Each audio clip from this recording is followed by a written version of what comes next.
The morning sun cast long shadows across the rolling hills of Millbrook Valley, painting the countryside in warm golden hues. It was the kind of peaceful Tuesday that made residents feel grateful for their quiet rural life, far from the chaos of the city. Farmers were already tending to their morning chores. The sound of roosters crowing mixed with the gentle lowing of cattle in distant pastures. Sarah Henderson was hanging laundry on the line behind her farmhouse when she first heard it, a deep, guttural bellow that made her blood run cold. She paused, a wet sheet clutched in her hands, listening intently.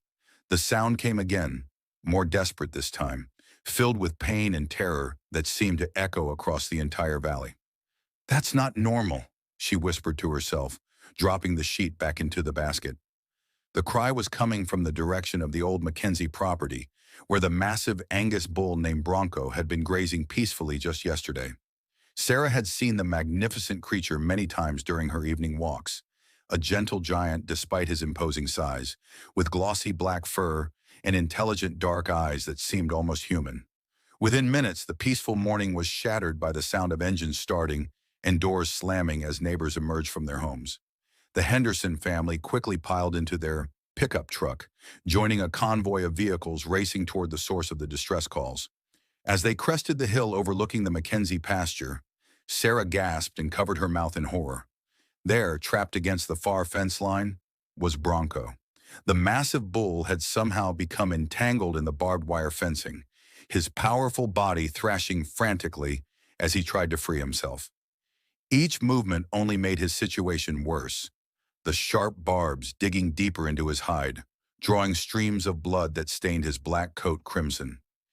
His eyes rolled wildly, foam dripping from his mouth as he let out another bone-chilling bellow that seemed to vibrate through the very ground.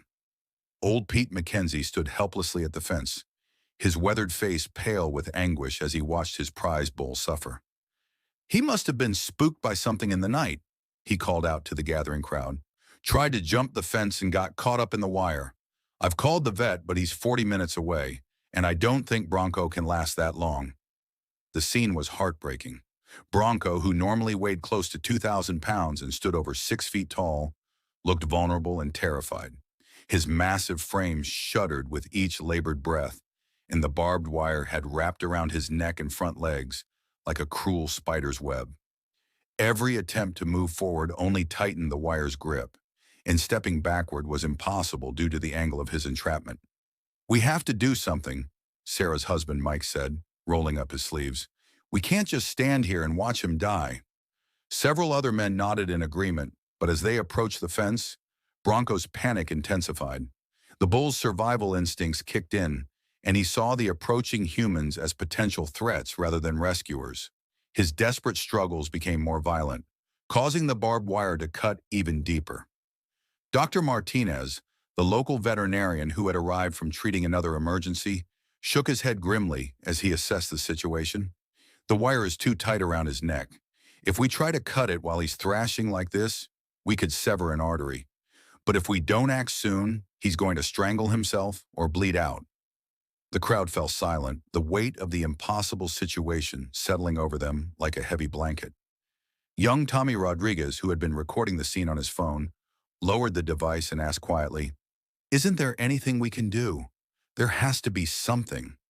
But as the adults exchanged helpless glances, it became clear that they were witnessing a tragedy in slow motion, and time was running out for the magnificent creature that had become the heart of their small farming community. What would you do if you were there watching this heartbreaking scene unfold, knowing that every second counted, but feeling completely powerless to help?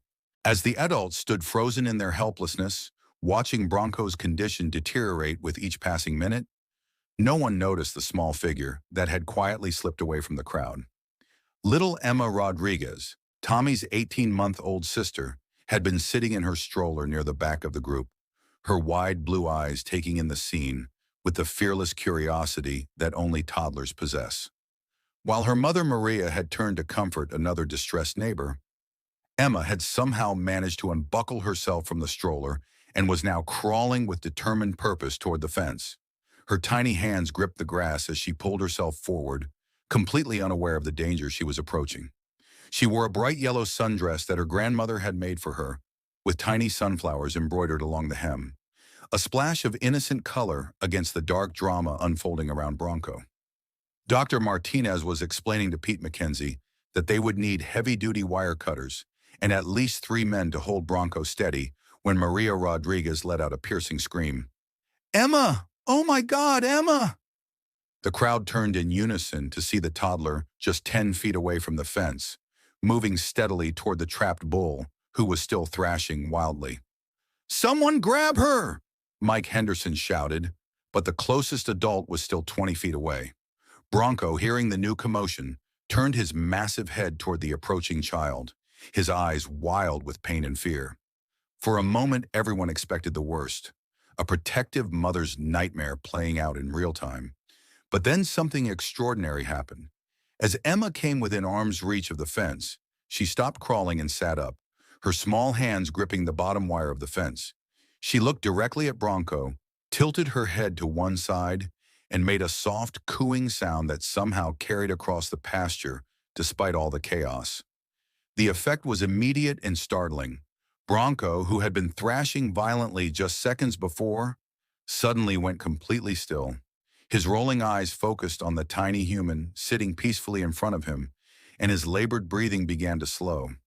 The change was so dramatic that several people in the crowd gasped audibly, afraid to move or speak lest they break whatever spell had just been cast. Have you ever experienced a moment that seemed too incredible to believe, where everything you thought you knew about the world suddenly shifted? That's exactly what happened next in Millbrook Valley. And if you're finding this story as amazing as the witnesses did, please share it with someone who needs to see that miracles still happen in our everyday world. Stories like this remind us that sometimes the most powerful solutions come from the most unexpected places, and that innocence and love can triumph over fear and chaos in ways that defy all logic. Emma, completely unafraid, reached through the fence and gently touched Bronco's massive nose with her tiny finger. The bull, who moments earlier had been a terrifying force of nature, closed his eyes and released a long, shuddering sigh. His huge body seemed to deflate as the tension left his muscles, and for the first time since his ordeal began, Bronco stood perfectly still. "I don't believe what I'm seeing," whispered Dr. Martinez, his voice filled with awe. "In 30 years of veterinary practice, I've never witnessed anything like this." The crowd remained frozen, afraid that any sudden movement might shatter the delicate peace that had settled over the scene. Even the wind seemed to have stopped blowing, as if nature itself was holding its breath. Emma began making soft babbling sounds, the kind of gentle conversation that babies have with beloved pets.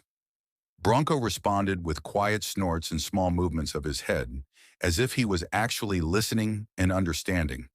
The barbed wire that had seemed like an instrument of torture just minutes before now appeared almost incidental, as the massive bull stood calm and patient, trusting this tiny human who had approached him without fear. "Now," Dr. Martinez whispered urgently to the other men, "while he's calm, this is our chance." Moving slowly and quietly, Pete Mackenzie and Mike Henderson approached from opposite sides, wire cutters in hand. Bronco's ears twitched at their approach, but Emma continued her gentle chatter, and the bull remained still, as if he understood that help was finally coming. What do you think gave this little girl the courage to approach a panicked, injured bull when grown adults were afraid to get close? As the last strand of barbed wire fell away from Bronco's neck, the massive bull took a tentative step backward, finally free from his metal prison. The crowd held its collective breath, expecting him to bolt or collapse from exhaustion, but Bronco did neither. Instead, he carefully lowered his enormous head until it was level with little Emma, who was still sitting peacefully by the fence, her small hand extended toward him. What happened next would be talked about in Millbrook Valley for generations to come. Bronco, this powerful creature who weighed more than a small car, gently pressed his forehead against Emma's tiny palm with such delicate precision that it seemed impossible for an animal of his size to possess such control. Emma giggled, a sound so pure and joyful that several adults in the crowd began to weep openly. "Get the camera," someone whispered urgently. "Nobody's going to believe this if we don't have proof." But most people were too mesmerized to move, watching as an 18-month-old child and a 2,000-pound bull shared a moment of connection that transcended species, age, and size. It was as if they were speaking a language that only they understood, a communication of hearts that needed no words. Dr. Martinez slowly approached the pair, his medical bag in hand, but Bronco didn't show any signs of aggression or fear. The bull seemed to understand that the danger had passed and that these humans were here to help. "Emma," the veterinarian said softly, "can you stay right there while I take care of Bronco's cuts?" The toddler looked up at him with those bright blue eyes and nodded solemnly, as if she fully comprehended the importance of her role in this rescue. While Dr. Martinez cleaned and treated Bronco's wounds, Emma continued her gentle babbling, occasionally reaching through the fence to pat the bull's massive shoulder.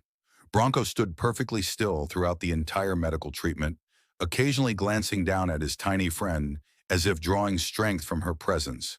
The cuts, while numerous, were not as severe as they had initially appeared, and within an hour the bull was cleaned, bandaged, and given a clean bill of health.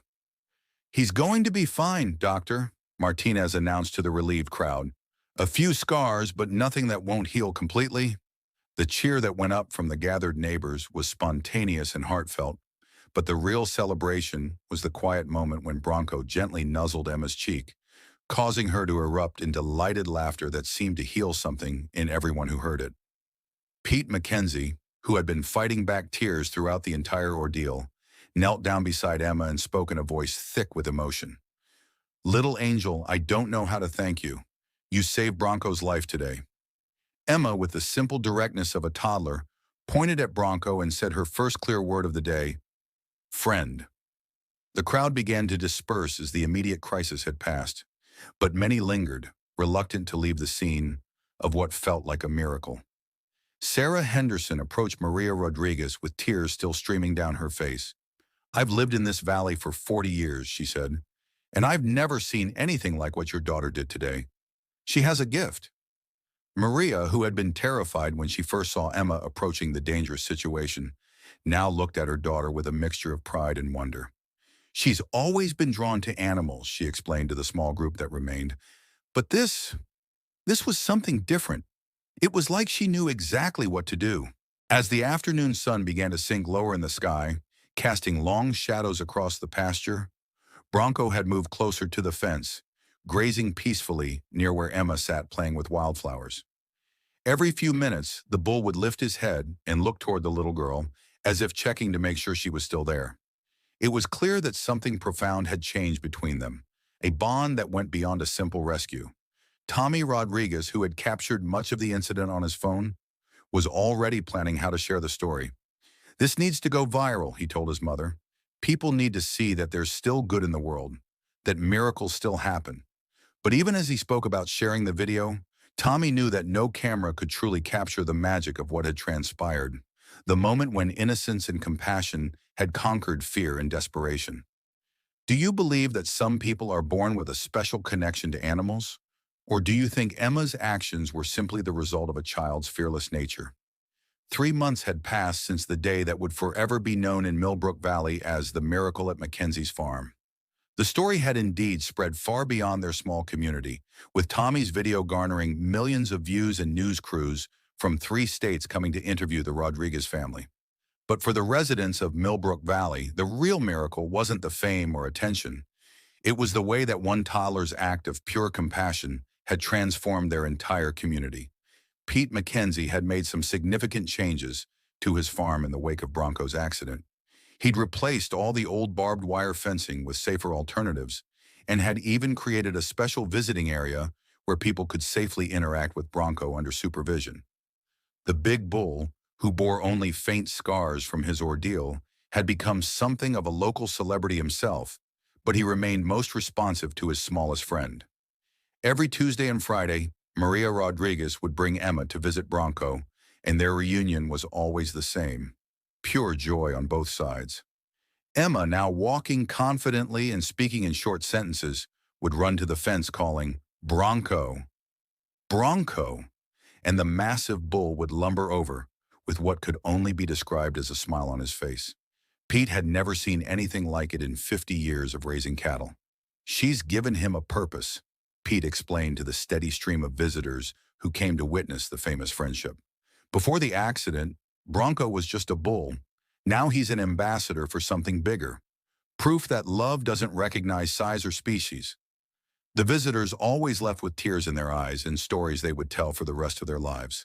The impact on the community had been profound in ways no one had anticipated. Sarah Henderson had started a children's program at the local library called Stories of Compassion, where kids would read books about helping animals and then visit various farms to practice gentle interaction with livestock.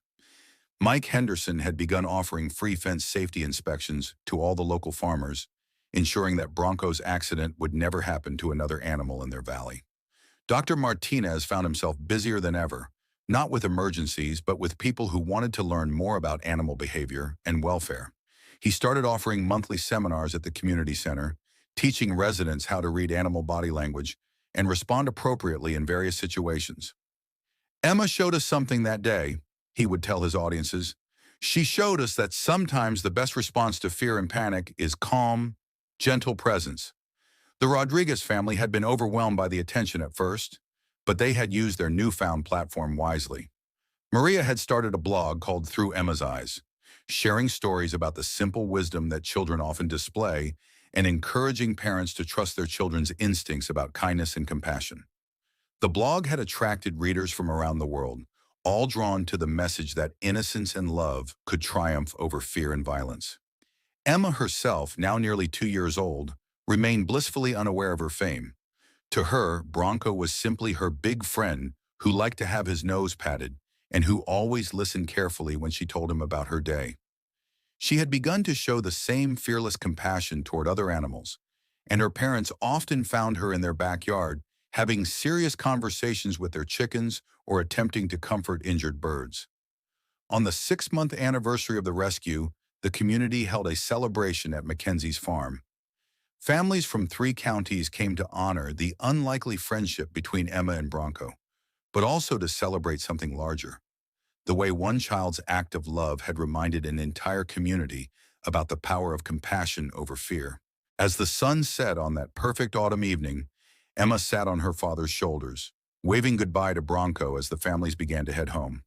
The big bull watched them go, then settled down near the fence for the night, as he had every evening since his rescue. In the distance, the lights of Millbrook Valley twinkled like stars, illuminating a community that had been forever changed by the day. A baby girl showed them that sometimes the biggest miracles come in the smallest packages.